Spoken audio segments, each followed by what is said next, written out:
우리 행복을 여는 네 가지 고백, 우리 고백하시고요. 사도신경하고 예배 시작하도록 하겠습니다. 하나님이 나와 함께 하시니 행복한 사람입니다. 말씀대로 순종하며 사는 것이 가장 큰 행복입니다.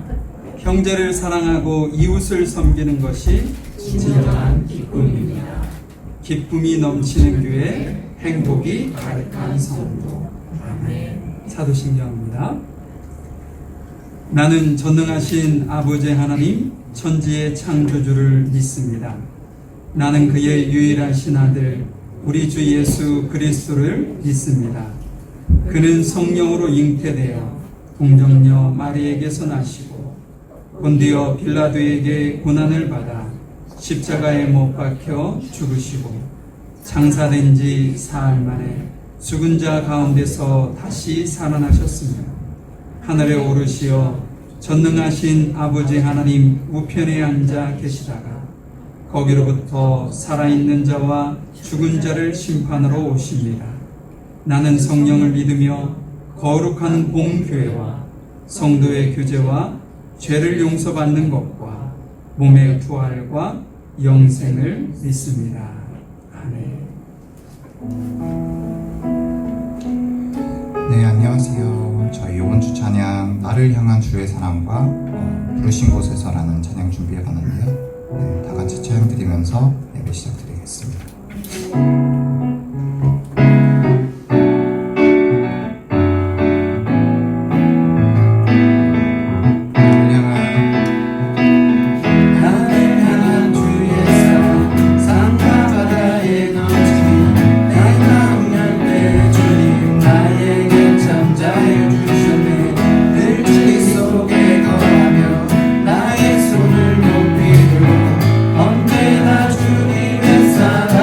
처음부터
드릴 텐데, 저희 찬양 드릴 때 찬양에서 나오는 가사처럼 저희가 어떤 상황에 있어도 하나님이 부르신 곳에서 예배할 수 있는 저희가 될 수 있도록 고백하는 시간 가지면 좋을 것 같습니다.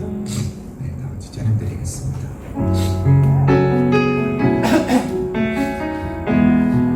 낯선 성령님, 따스한 성령님,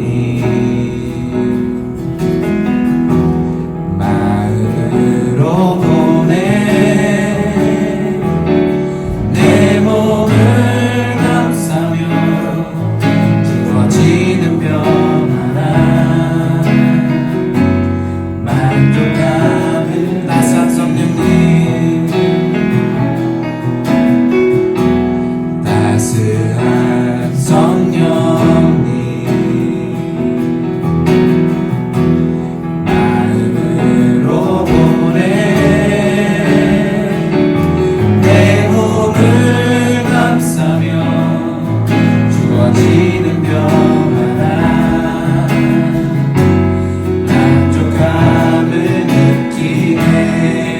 부르신 곳에서 나는 예배하네. 어떤 상황에도 나는 예배하네. 부르신 곳에서 나는 예배하네. 어떤 상황에도 나는 예배. 사랑과 진리에, 사랑과 진리에 한 줄기 보내 내 몸을 감싸며 주어지는 병 하나 그 사랑을 느끼네. 부르신 곳에서 나는 예배하네. 어떤 상황에도 나는 예배하네. 부르신 곳에서 나는 예배하네. 어떤 상황에도 나는 예배. 내가 걸어갈 때,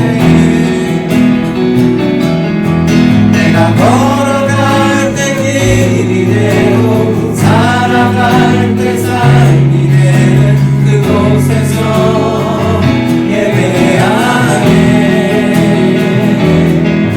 내가 걸어갈 때 길이 되고 살아갈 때 삶이 되는 그곳에서 예배하네. 부르신 곳에서 나는 예배하네. 어떤 상황에도 나는 예배하네. 부르신 곳에서 나는 예배하네. 어떤 상황에도 나는 예배. 부르신 곳에서, 부르신 곳에서 나는 예배하네. 어떤 상황에도 나는 예배하네. 부르신 곳에서 나는 예배하네. 어떤 상황에도. 저희 시간 다 같이 기도드리겠습니다. 하나님 감사합니다.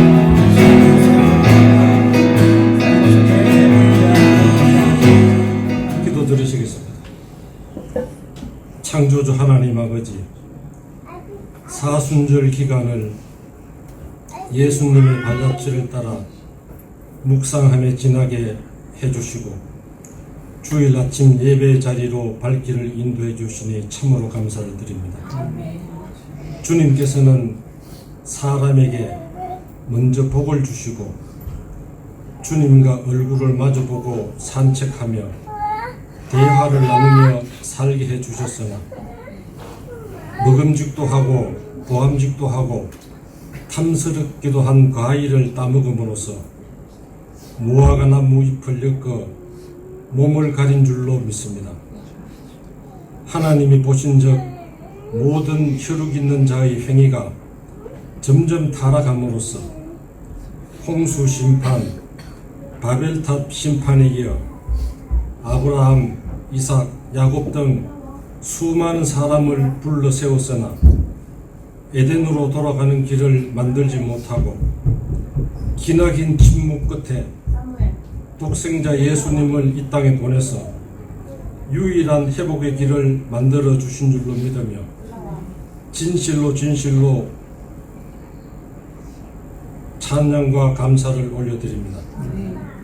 사순절 기간에 꾸준한 말씀 묵상으로 저와 우리 모두는 먹음직하고 보암직하고 탐스러운 것들이 넘쳐나는 세상에 살아가고 있을지라도 어떠한 유혹에도 실족치 않고 무화과 나뭇잎 치마를 입기 전의 화평한 모습, 행복한 모습을 바라보며 하루하루 나아가기를 기도드립니다. 에덴 동산 회복의 역사가 물가의 신군 교회에서 성취되기를 예수님 이름으로 기도드립니다. 주님, 기름 부으신 고광룡 목사님께 늘 함께 해주셔서 준비된 말씀을 대언할 때 예수님께서 걸어가신 길을 돌이켜봄으로써 주님의 참사랑이 가슴 깊이 스며드는 은혜가 임하기를 기도드립니다. 예배를 위하여 헌신 봉사하는 모든 손길이 힘에 겨워 지치지 않고 눈물 날 날이 많으나 용기를 잃지 않도록 보살펴 주시기를 간구드립니다. 주님께서는 우리의 손끝이 닿는 곳마다 100% 스캔하셔서 세상 나들이를 마치고 하나님 앞에 설 때 선악간에 상 주시리라 믿습니다. 주님, 집으로, 직장으로, 학교로, 한국으로 오고 가는 길을 눈동자같이 지켜주시고 간섭해 주시기를 바라며 길이요 진리요 생명 되시는 예수님 이름으로 감사하며 기도드렸습니다.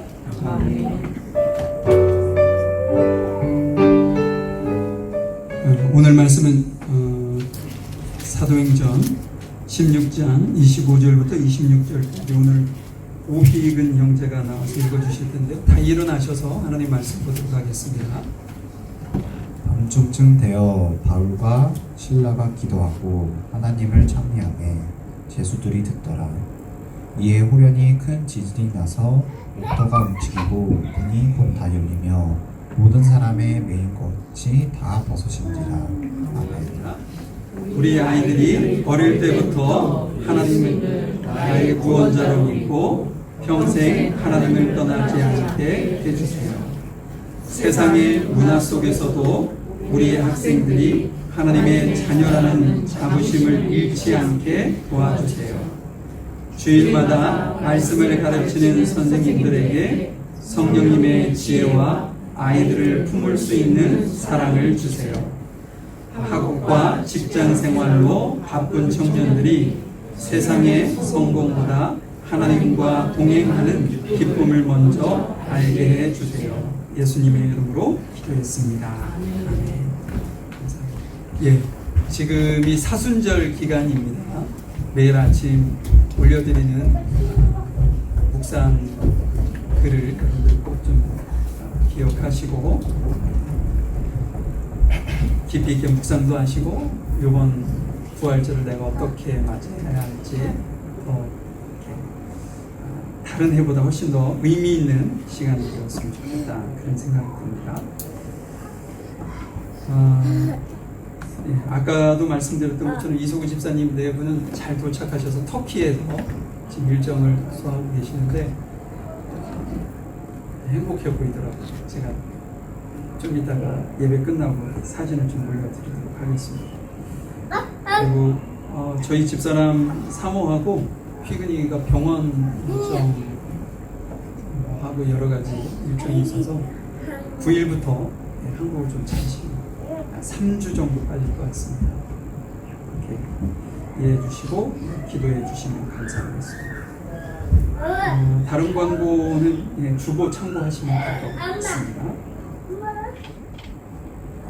자, 오늘 저희가 사도행전 16장 25절, 26절 말씀 여러분들이 너무나도 잘 알고 있는 말씀인데 이 말씀을 통해서 감옥문을 여는 찬송이 주는 행복이라는 주제로 제목으로 함께 좀 말씀을 좀 나눠보는 귀한 시간이 되었으면 좋겠습니다. 여러분, 지난주에 저희들이 살펴봤던 내용이 예레미야였었죠. 예레미야가 어디에 있었습니까? 감옥 안에 있었잖아요. 감옥 안에 있었는데 사방이 다 막혀 있고 뭐랄까요, 자신의 인생 또 국가의 어떤 흥망이 이렇게 바람 앞에 서 있는 촛불과 같이 언제 꺼질지 모르는 그러한 상황에 낙심하고 있을 때 하나님께서 그를 찾아오셔서 말씀하시죠. 뭐라고요? 부르짖으라고. 하나님께서 기도하라고 하셨는데 이 부르짖는다라는 의미가 갖는 두 가지 의미가 있다고 했죠. 기억하시나요? 저는 여러분들이 기억 못하는 게 너무나도 감사합니다. 동일한 말을 해도 늘 새롭잖아요. 그죠? 동일한 말을 하지 말아야 된다는 부담감이 없어요. 두 가지 의미가 있다고 했습니다. 첫 번째는 어느 때 사용하는 단어냐면 누군가의 이름을 부를 때 사용하는 단어라고 했습니다. 누군가의 이름을 부를 때. 그래서 지금 예레미야가 부를 수 있는 유일한 이름 누구예요? 구원자 되신 하나님이세요. 하나님의 이름을 부르라는 것이 부르짖는 의미. 또 하나는 누군가를 초대할 때 사용한다고 했죠. 그 단어가. 그러니까 하나님을 자기의 인생의 중심으로 주님을 모셔오라는, 부르라는 거죠. 주님, 제가 감옥에 있는데 이 감옥일 줄 알고 주님이 오셔서 제 삶을 지금 간섭해 주시고 인도해 달라고. 그렇게 울부짖을 때 하나님께서 크고 은밀한 것을 우리에게 보이실 것이다. 그 놀라운 은혜가 예레미야가 기도를 통해서 하나님의 그 놀라운 축복과 행복을 얻게 됩니다. 지난주에 우리가 살펴보았던 내용인데요. 오늘도 똑같이 감옥에서 벌어진 이야기입니다. 이제 장소가 바뀌었어요. 빌립보라는 그 마을에, 시에 바울과 실라가 갔는데 그곳에서 하나님의 복음을 전하는 이유로 감옥에 갇히는데 매도 맞고 욕설도 얻고 온몸이 다 엉망이 됐을 겁니다. 멍투성이가 되고 막 이래서 지금 감옥에 갇혀있는 그 상황. 그들이 2차 전도 여행 때문에 거기를 갔거든요. 근데 전도 여행이 완전히 요번 그 어떤 전도 여행 일정은 완전히 모든 것이 다 박살이 났다. 이렇게 실망하고 낙심할 수밖에 없는 그런 상황이 된 겁니다. 그런데 바로 그 밤에 빌립보 감옥에서 이상한 소리가 나렸는데 그 이상한 소리가 뭐냐? 찬양 소리입니다. 찬양 소리. 오늘 이 말씀을 바울과 실라의 입장에서는 고난의 한복판 아닙니까? 그 고난의 한복판에서 그들이 하나님 앞에 찬양했을 때 어떤 일이 벌어졌는가 라는 것을 살펴보면서 거기서 영적인 원리를 좀 우리가 찾아내고 내 삶에도 그러한 놀라운 예레미야에게 있었던 것처럼 바울의 삶 속에서 있었던 삶이 곧 내 삶에도 일어나기를 소망하는 마음으로 좀 말씀을 보셨으면 좋겠습니다. 자, 우리 25절 말씀을 한번 볼까요? 한밤중에 바울과 실라가 기도하고 하나님을 찬양하며 제수들이 듣더라. 여기에 시점이 중요한데, 제가 보기에는 시점이 매우 중요한데 시점을 언제라고 했냐면 한밤중이라고 되어 있어요. 한밤중. 한번 바울과 실라가 감옥에 갇혀 있는 상황을 한번 상상해 보세요. 저도 그 본문을 읽으면서 상상한 거예요. 상상. 그들이 어떤 상태로 지금 감옥에 있을까? 어떤 간수들에게 끌려올 때 고요히 이렇게 가마에 태워서 모시고 왔을까요? 그러지 않았을 겁니다. 옷채를 끌어당기고 막 넘어뜨리기도 하고 매질도 하고 여기 보니까 태장으로 맞았다 이런 그 매를 많이 맞았다 이런 표현이 있는데 이 태장으로 맞았다는 거거든요. 그러면 이 태장으로 탁 때릴 때 보면 이 살점이 띄어져 나가고 살점이 떨어져 나간 그곳으로 막 뼈가 드러날 수밖에 없는 그런 극심한 매질이었단 말이에요. 그러니까는 지금 바울과 실라는요 피투성이가 돼서 지금 감옥에 갇혀 있는 상태입니다. 손도 묶여 있을 테고 발을 뭐라고 하냐면 착고에 묶여 있었다 이렇게 되어 있거든요. 그러니까 수갑을 찬 것처럼 발에도 쇠로 되어져 있는 철로 되어 있는 것으로 잠겨져 있는 거죠. 자유라는 뭐 하나도 인정이 되지 않는 그리고 꼼짝달싹할 수 없는 그러한 상태에 놓여 있는 바울과 실라를 여러분 상상해 보시기를 바랍니다. 절망적인 순간이었을까요? 그런데 그 절망적인 순간에 예상을 깨고 막 신음하고 막 끙끙 앓고 그 아픔을 잊기 위해서 막 잠을 청하고 이런 어떤 극한 상황에 놓여 있는 절망적인 순간에 들려온 것은 기도하고 찬양하는 소리였습니다. 기도하고 찬양하는 소리였습니다. 하나님 앞에 기도로 자신의 상황을 하나님께 드렸겠죠? 지난주 말씀으로 우리가 해석을 한다면 하나님의 이름을 부르는 거죠. 감옥에 갇혀서 하나님 저를 좀 도와주세요. 제 몸이 엉망이 되었습니다. 그리고 하나님의 복음을 전하기 위해서 왔던 이 일정이 엉망이 되었습니다. 막 하나님 앞에 눈물을 흘려가면서 주님 앞에 기도하면서 주님께 자신의 지금 현재 처해 있는 자리로 와주시기를. 그리고 우리는 그것을 하나님의 임재라고 하죠. 하나님의 임재를 간구하며 기도했을 겁니다. 그런데 어느 순간 막 기도가 나오는데 그 순간 터져 나온 것이 뭐냐? 찬양이었어요. 기도를 하다 보니까 그곳에 임재하신 그 성령의 감동을 받자 자신이 그곳에서 받는 그 감옥의 상황, 자신이 처한 그 고난의 상황, 그것보다도 그 상황을 뛰어넘는 하나님의 놀라운 은혜를 그들이 감격하게 되자 입에서 뭐가 나온 거예요? 찬양이 터져 나오기 시작한 거죠. 실은 뭐 제가 이 행복이라는 그 설교를 하면서 계속적으로 반복되어지는 내용이 있습니다. 행복은 어디에서 오는가? 상황이 해결됐을 때 오는 것이 아니다. 여러분들 이제는 더 이상 그런 얘기 하지 마세요 할 정도로 딱지가 졌을 겁니다. 상황이 해결되어서 우리에게 오는 것이 행복이 아닙니다. 하나님의 축복은 상황이 해결되었다고 해서 주는 것이 아니라 그 상황보다 더 큰 상황이신 주님이 우리에게 오셨을 때 우리 안에 행복과 축복이 임한다는 사실이죠. 지금 사도 바울과 실라가 그것을 경험하고 있습니다. 여러분, 성숙한 그리스도인의 행복은요, 감옥문이 열려야 시작되는 것이 아닙니다. 감옥 안에서 뭐예요? 기도하고 찬양을 시작할 때 그 행복은 이미 시작됩니다. 자신이 이해하는 이성적인 판단과 선택, 그것이 아니라 내가 하나님 앞에 기도하고 찬양할 수 있는 그런 마음과 환경이 주어졌다는 그 자체가 내게는 기쁨이고 행복이고 축복이다. 우리는 환경이 풀려야, 문제가 해결돼야 찬양할 수 있다고 이렇게 생각하는 경우가 있어요. 지난주에 잠시 어떤 집사님을 뵀는데 그 집사님이 그런 말씀을 하시더라고요.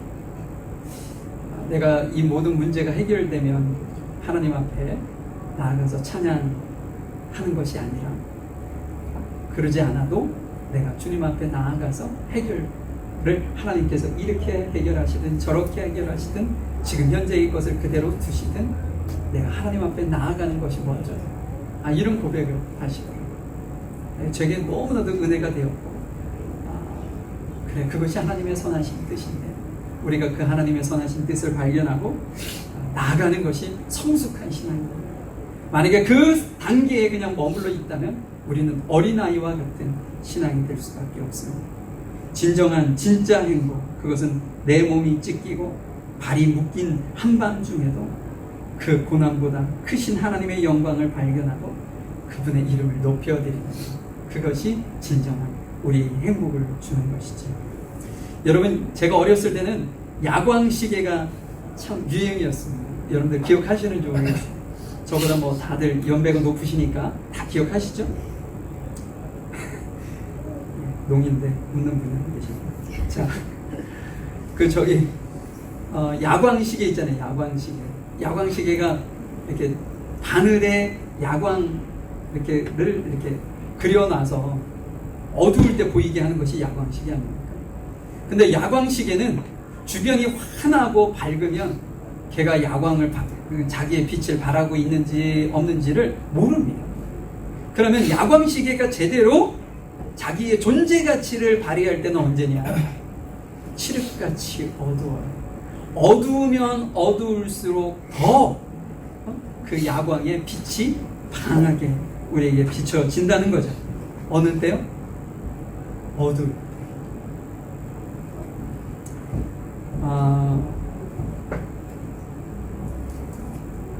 우리의 삶도 마찬가지지 않은가 싶어요. 우리의 삶이 잘 되고 모든 것이 형통하고 별 어려움이 없어.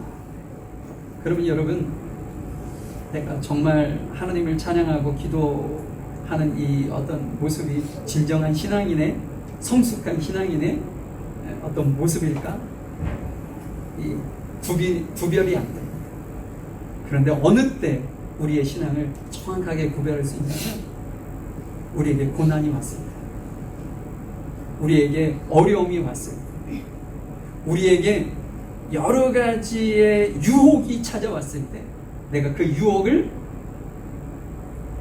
앞에서 하나님의 말씀을 붙들고 유혹을 분별해서 내가 서야 할 자리, 가야 할 자리, 말을 해야 할 자리, 참아야 할 자리, 이 모든 것을 내가 분별되어지는 그 자리. 그때 이런 말을 하는 그 모습을 보고 저런 행동을 하는 그 모습을 보고 그의 신앙인의 성숙을 확인할 수 있게 됩니다. 그래서 우리가 어떤 어려움이나 유혹이 왔을 때 하나님과는 전혀 상관없이 내 이성으로 판단해서 결정하는 일들이 참 많아요. 참 안타깝죠. 우리의 신앙이 그 수준인 거예요. 그 수준. 하나님과는 전혀 관계없이 내 어떤 생각과 이성으로 지금까지 신앙생활을 해왔던 거죠. 지금 사도 바울의 이 모습은 인생의 한 밤중에 찾아옵니다. 형통하고 좋은 일이 있을 때 찾아온 게 아니었어요. 근데 한밤중에 찾아오신 그 순간에 자신의 상황과 자신의 처한 모든 것을, 그것 때문에 자신이 삶이 좌절하고 낙심하고 실망하고 그랬던 것이 아니라 그 자리에 나와 함께 하시는 그 하나님을 발견하고 도리어 그곳에서 더 뜨겁게 주님의 이름을 부르고 그곳으로 하나님을 초대하고 그분을 만난 감격으로 하나님을 찬양하는 놀라운 은혜와 축복이 있었다. 지금 여러분은 어떤 밤을 지나고 계십니까? 여러분의 지금 상황은 어떠냐는 거죠. 어떤 이들은 억울함이 있을 수도 있어요. 어떤 이들은 질병에 갇혀있는 밤을 지나고 있을 수도 있습니다. 자녀들을 향한 눈물로 기도하는 밤을 지새기도 하고요. 어느 때는 어느 분들은 경제적인 어려움으로 눈물을 흘리는 그러한 밤을 지나는 이들도 있을 겁니다. 누군가가 너무나도 믿고 싫고 괴로운 이들도, 그러한 밤을 지내는 이들도 분명히 있을 것입니다. 여러분, 그것의 시선을 뺏기지 마세요. 그것은 우리를 유혹하는 거예요. 그 밤중이라는 것, 어두운 것, 내 마음을 실망시키고 낙심하게 만드는 그것에 우리의 눈을 빼앗길 것이 아니라 상황이 그렇다 할지라도 그것에 우리와 함께 하시는 주님께 우리의 시선을 두실 때 우리의 어떤 상황은 전혀 우리에게 문제되는 상황이 아니라 도리어 그 자리가 축복의 자리이고 하나님의 영광을 보는 자리이고 특별히 내 삶에 주님께서 이루신 기적을 맛보는 시간이 될 것입니다. 여러분의 삶에 그러한 놀라운 은혜와 축복이 있었으면 좋겠어요. 자, 25절 끝부분에 이런 글귀가 또 있습니다. 한밤중에 바울과 실라가 기도하고 하나님을 찬양하며 뭐라고요? 같이 읽어볼까요? 시작. 제수들이 듣더라. 누가 듣는다고요? 제수들이 듣더라는 거예요. 제수들. 지금 바울과 실라가 남들이 듣도록 막 소리를 질러가면서 기도하고 찬양한 건가요? 소리를 높이면 자연스럽게 들릴 수는 있지만 바울과 실라가 그것을 의도해서 한 것은 아니라는 거예요. 하나님 앞에 집중하고 하나님의 이름을 부르고 하나님께서 내 삶에 찾아와 주시기를, 그래서 이 모든 문제가 내 뜻이 아닌 주님의 뜻대로 풀려지기를 원하는 마음으로 주님 앞에 기도하고 찬양했더니 그것이 제수들에게도 들렸다. 여러분, 제가 조금 전에도 말씀을 드렸지만 이 들린다는 이 상황이 그냥 이렇게 자연스럽게 흘러 나오는 소리를 나도 모르게 그냥 히어링하는 의미가 아닙니다. 여기서 나오는 이 단어는 어떤 거냐면 집중하여 귀를 기울이다, 혹은 숨을 죽이고 주의 깊게 경청하다 할 때 사용하는 단어입니다. 그러면 지금 제수들이 바울과 실라가 하는 찬양과 기도 소리를 어떻다는 거예요? 경청했다는 거예요. 그냥 흘러들인 것이 아니라 무슨 어떤 찬양의 가사가 뭐지? 기도의 내용은 뭐지? 이런 것을 너무나도 자세하게 집중해서 듣고 있었다라는 이야기를 하고 있는 거죠. 그런데 여러분, 제수들의 상황으로 좀 한번 보시자고요. 사울과 바울과 신라도 어땠어요? 매 맞고 멍이 들고 피투성이가 되어서 그 감옥에 왔습니다. 그 감옥에 갇힌 이들 중에 건강한 모습으로 들어온 이들도 있을 수 있겠죠. 그러나 그들 중에는 매를 맞이고 또 억울하게 갇혀있고 누명을 써서 온 이들도 있을 테고, 여러 가지 각가지의 문제를 가지고 그곳에서 왔기 때문에 감옥에 들어간 모든 사람들에게는 자신이 들어올 수밖에 없는 이유가 다 있잖아요. 그거에 대한 불평, 원망, 욕, 그러면서 그 어떤 화해에 못 이겨서 아유 잠이나 자야 되겠다 하고 잠을 잤을 수도 있는 그 밤입니다. 그런데 고요히 잠을 자려고 하는 자신들을 깨우는 소리가 있었다는 거예요. 기도 소리와 찬양 소리를 들을 때 그들이 그것을 이성적으로만 생각했다면 어땠을까요? 화가 나지 않았겠어요? 막 소리를 지르고 그만해! 지금 찬양하고 기도할 때냐? 하면서 막 그들을 원망하고 막 저주할 수도 있는 그 자리. 그런데 제수들이 어떻게 저 사람은 지금 조금 전에 막 피투성이가 돼가지고 들어온 저 두 사람은 어떻게 이런 상황 속에서 찬양을 할 수 있었을까? 그들은 이런 궁금증이 생긴 거죠. 여러분, 그런 궁금증이 생긴 그들에게 바울과 실라가 불렀던 그 찬양의 가사 한 소절 한 소절 너무나도 그들의 가슴에 새겨졌고, 그들이 가졌던 억울함과 여러 가지 상처들이 치유되기 시작한 겁니다. 들려질 때 이 일이 벌어져요. 여러분, 여러분 매주 오셔서 설교도 들으시고 찬양도 합니다. 어떤 이들이 나와서 대표로 기도하는 그 기도도 함께 마음을 열어서 하죠. 그런데 여러분, 어느 때 역사가 일어나는지 아세요? 설교가 내 귀에 들려질 때 역사가 일어나는 거예요. 설교가 제 말이 아니라 저는 성경에 있는 것을 조금 더 쉽게 우리가 이해할 수 있는 언어로 여러분들께 전달하는 것뿐이에요. 그 도구가 아주 하찮죠. 그러나 그것에 담겨있는 본질은 우리가 상상하는 그 이상의 놀라운 기적을 나타낼 수 있는, 마치 다이나마이트와 같은 폭발력을 가지고 있는 말씀이라는 거예요. 근데 그 말씀이 내 귓전에 들려질 때 그의 삶에 기적이 찾아오는 것입니다. 지금 제수들이 그러한 일을 보게 된 거예요. 그러면 들려졌어요. 어떤 기도를 했는지, 어떤 찬양을 했는지 그들의 궁금증이 싹 해소될 만큼 저 사람들이 절에서 기도하는 거구나. 저 사람들이 절에서 찬양하고 있구나. 하나님, 그들이 찬양하는 하나님이 이런 분이시구나 라는 것을 그들이 그 찬양의 가사로 소리를 듣는 순간 알게 되었던 거죠. 여러분, 세상은 행복을 조건을 충족되어졌을 때 얻어지는 것으로 생각을 합니다.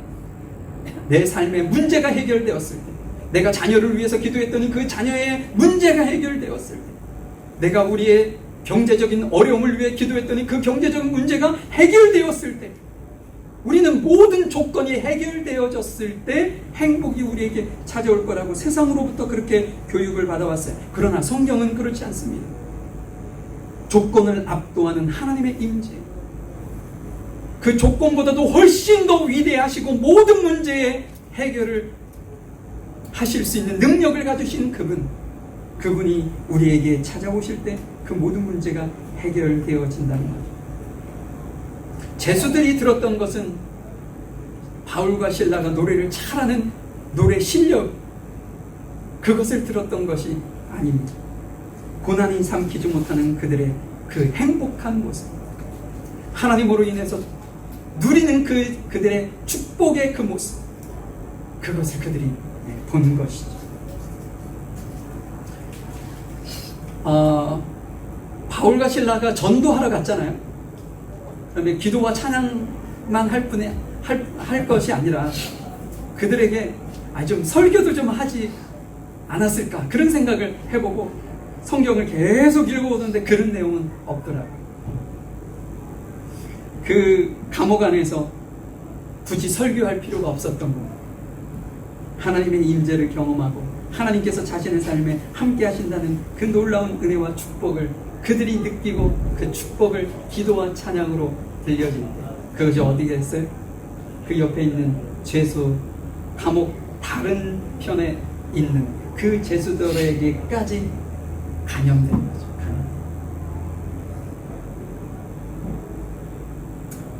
여러분, 지금 여러분들의 입술에서 새어나오는 소리는 어떤 소리입니까? 여러분들의 입에서 형제들을 만나거나 교인들을 만나거나 아니면 다른 사람을 만났을 때 여러분들의 입에서 새어나오는 그 소리는 어떤 소리입니까? 주변 사람들이 듣기에 역시 세상은 살기 힘들어, 누가 이랬대, 저 사람이 저랬대, 다른 사람에 대한 이야기입니까? 아니면 다른 사람들이 그 사람의 이야기를 들을 때 도대체 무엇이 저 사람을 저토록 평안하게 만들고 있는가?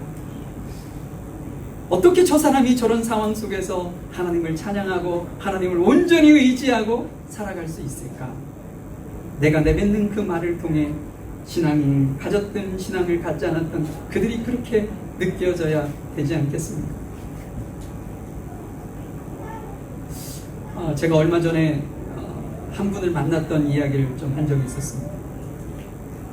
근데 저는 이제 가끔씩 그런 질문을 받을 때가 있어요.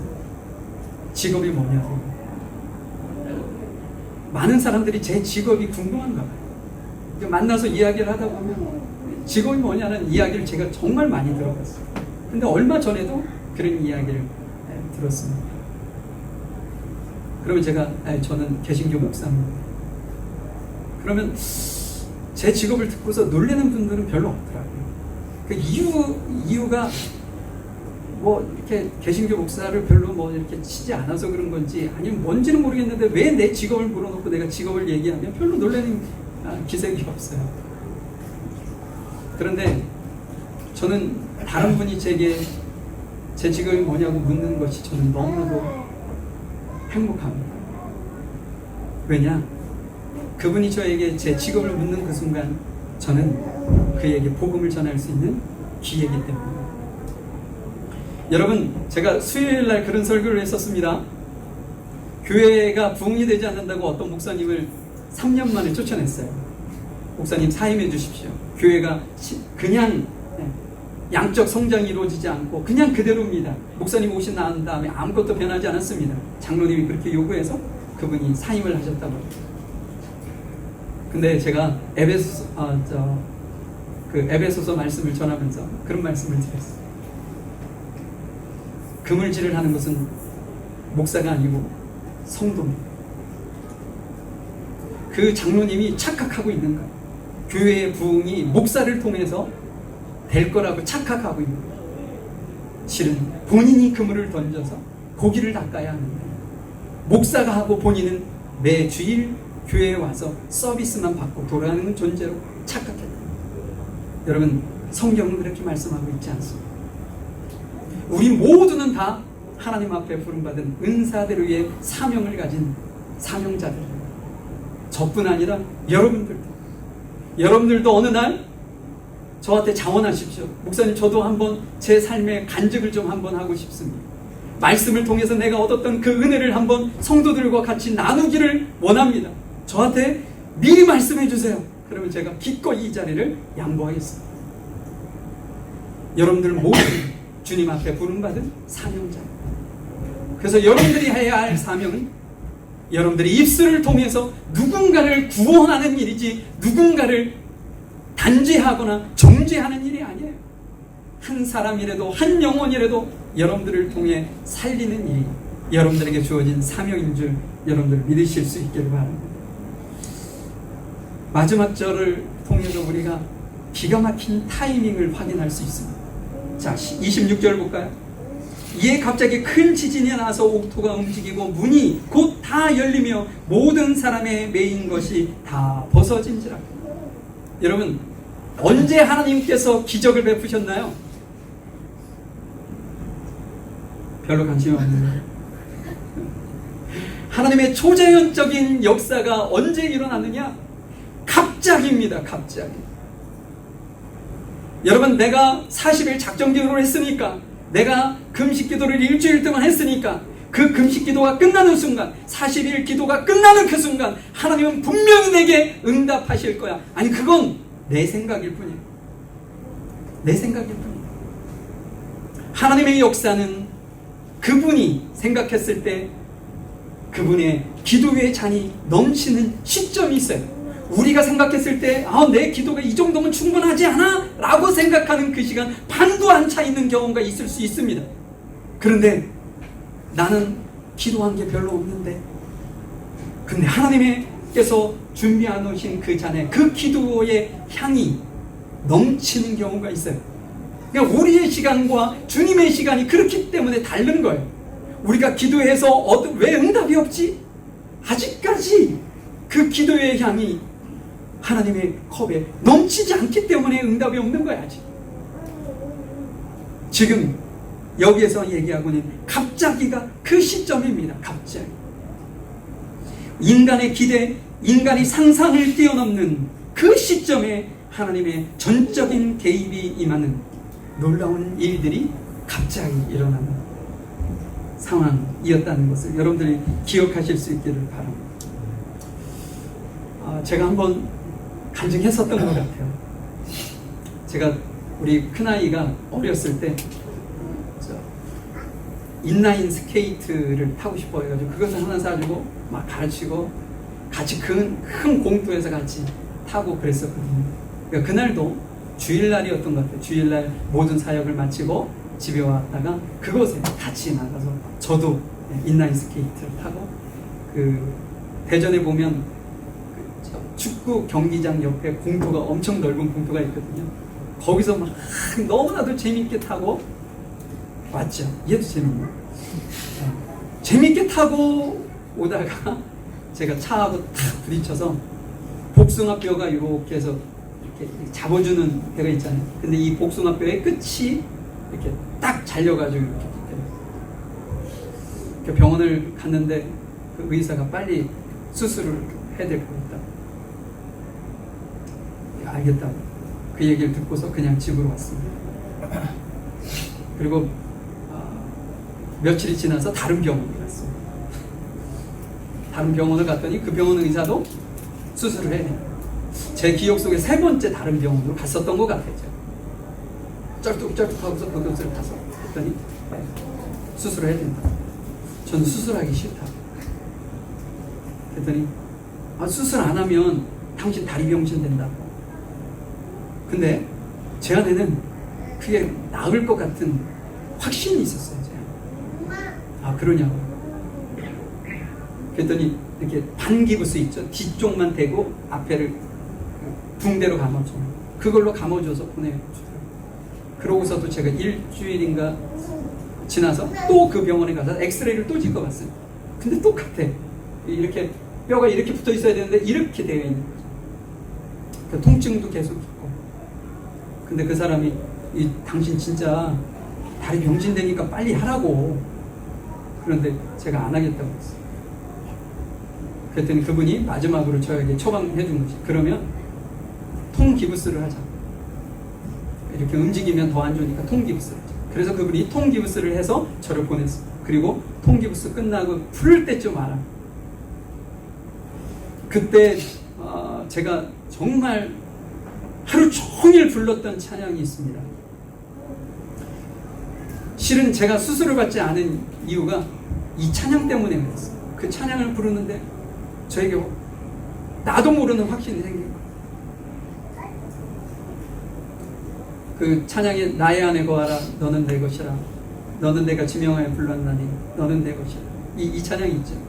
이 찬양을 저희 집사람한테 물어보면 압니다. 그때 집사람이 우리 성근이를 만삭이 돼서 막 제가 도와야 하는 그 시점에 저는 다리에 기부스를 하고 방 안에 처박혀가지고 찬양만 하고 있는 겁니다.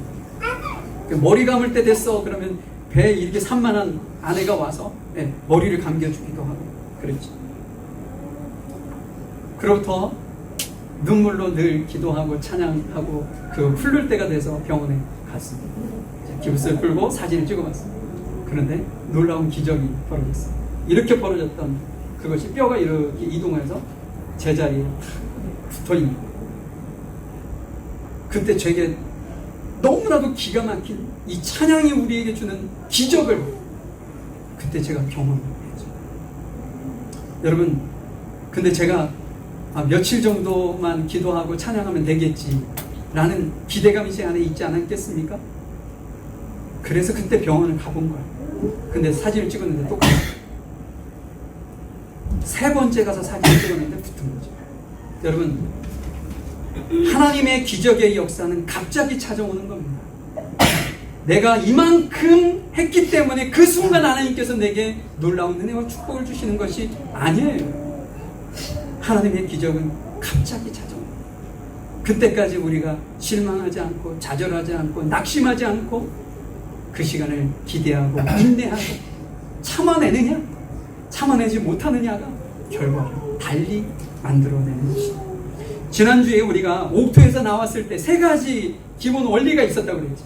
하나님께서 기억하세요? 아사의 하나님, 야첼의 하나님, 푼의 하나님. 이 세 가지. 지금 여기서도 동일하게 역사하는 거죠. 하나님 앞에 기도하고 찬양을 했더니 하나님께서 찾아오셨습니다. 그래서 일을 하기 시작했어요. 근데 그걸로 끝나는 것이 아니라 야차르의 하나님이 일하기 시작했습니다. 야차르의 하나님이 뭐라고 했어요? 토기장이가 손끝에 감각을 이용해서 아름다운 도자기를 만들어내는 것처럼 하나님의 철저한 계획을 통해서 이루시는 하나님이라고 했잖아요. 지금 그렇게 일하고 계십니다. 그들을 빼내는데 어땠어요? 거기 있는 감옥을 그냥 다 부순 것이 아니에요. 어떻게 기가 막히게 팔과 발을 묶고 있는 것이 풀리고 온 문이 열리기만 했습니다. 왜냐? 하나님께서 계획하신 일이 따로 있기 때문이죠. 어떤 계획이냐? 죄수까지도 구원하실 목적이 있었던 거예요.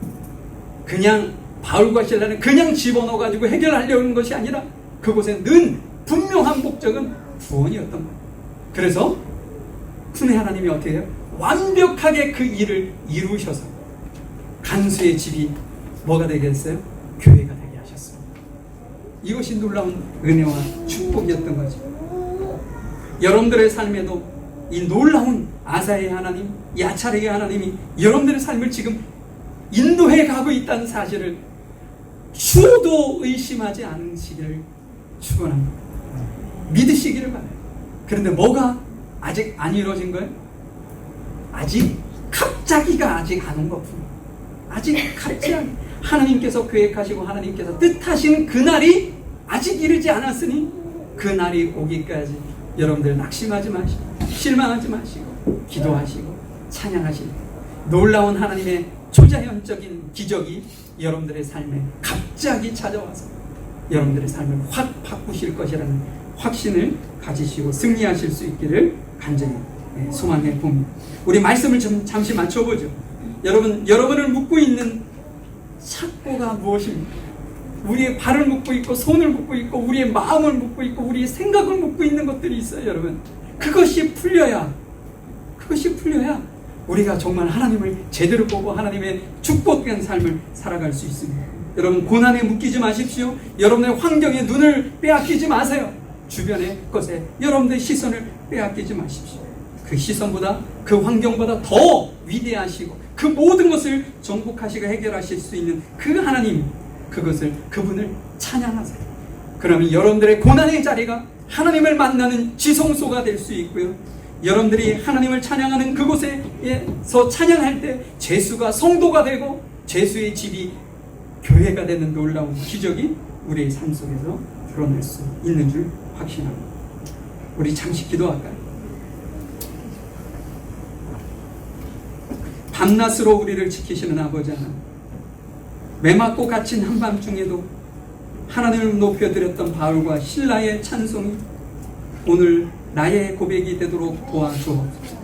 사방이 막혀있고 발이 묶인 것 같은 답답한 현실 속에서도 환경보다 크신 주님을 바라보며 그곳에서 주님을 찬양할 수 있도록, 그 찬양이 나의 굳어진 옥도가 흔들리고 내 주변에 상처 입은 영혼들에게까지도 소망이 넘치는 나를 통해 사용하실 그 하나님을 온전히 기대하며 오늘 하루를 인내함으로 주님을 의지하고 살아갈 수 있는 저희들 모두가 되어줄 수 있도록 은혜를 베풀어 주옵소서.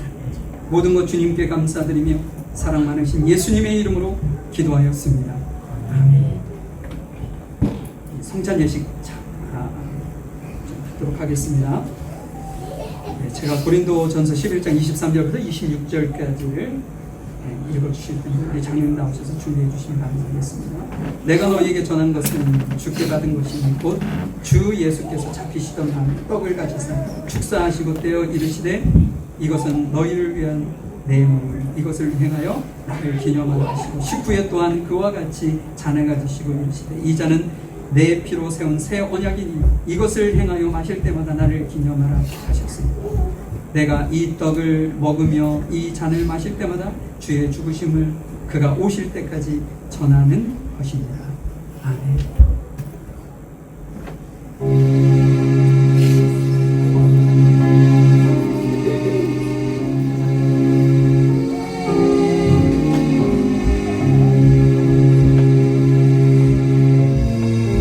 여러분들에게 성찬 예식이 충만한 은혜의 시간이 되기를 간절히 소망해 봅니다. 잠시 기도하겠습니다. 하나님, 주님의 말씀에 순종하는 마음으로 이 시간 주님의 떡과 잔을 받습니다. 주님께서 저희들을 위해 지키신 몸과 주님께서 저희들을 위해서 마지막 피 한 방울까지 흘리셨던 그 크신 사랑을 이 시간 기억하면서 떡을 입으로 넣을 때마다 잔을 받아 들 때마다 그 크신 은혜가 우리의 심령 안에 충만한 은혜로 감격으로 다가올 수 있도록 은혜를 베풀어 주시고 주님이 오시는 날까지 승리하는 저희들 모두가 될 수 있도록 은혜를 베풀어 주옵소서. 함께 하시는 은혜 감사하며 사랑 많으신 예수님의 이름으로 기도하였습니다.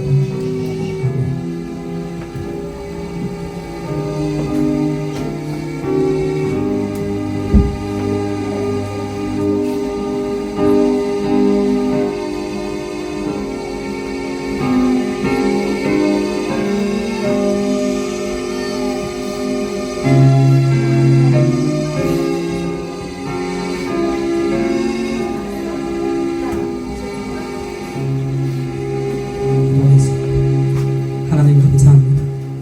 저희들이 주님의 말씀에 순종하는 심정으로 떡과 잔을 받았습니다.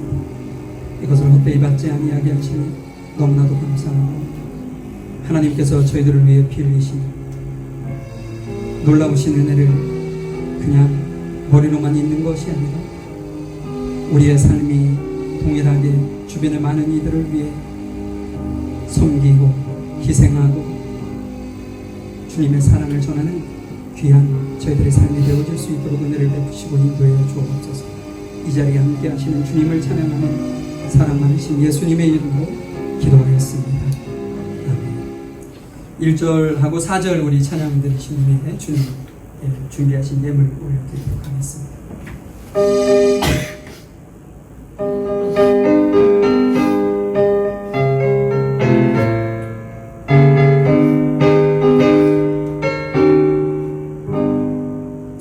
내가 늘 의지하는 예수 나의 상처에 있는 심령을 불쌍하게 여기사 위로하여 주시니 이쁘신 나의 좋은 친구 내가 의지하는 예수 나의 사모하는 친구 나의 기도 들으사 응답하여 주시니 이쁘신 나의 좋은 친구 이불에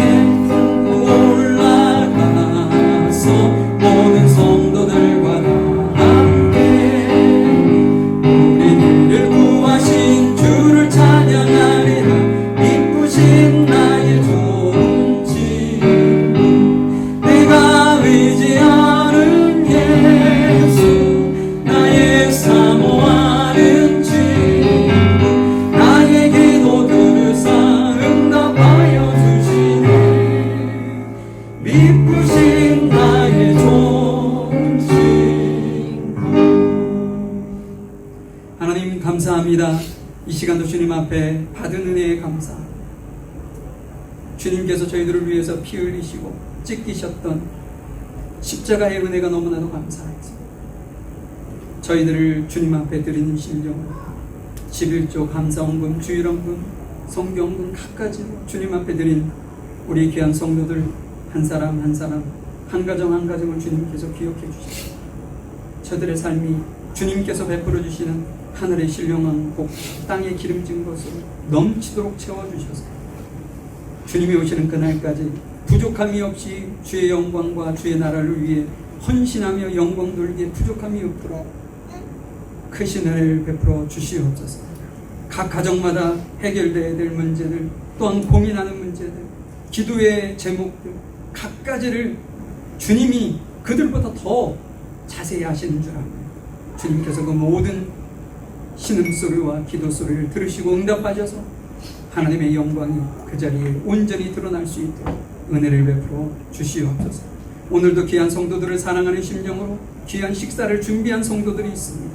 은혜를 베푸시고 그 가정에 주님의 이름으로 축복하오니 복을 주셔서 그 가정 안에 복음이 전해지게 하시고 아직도 예수를 알지 못하는 가정들이 회복되어 주님 앞에 주님의 나라와 의를 위해 하나님의 자녀로서 하나님의 귀한 일꾼들로서 주님 앞에 쓰임받기에 부족함이 없도록 은혜를 베푸시고 역사하여 주시옵소서. 지금은 우리 주 예수 그리스도의 크신 은혜와 아버지 하나님의 무한하신 사랑하심 성령님의 인도하시고 내조하시고 교통하시며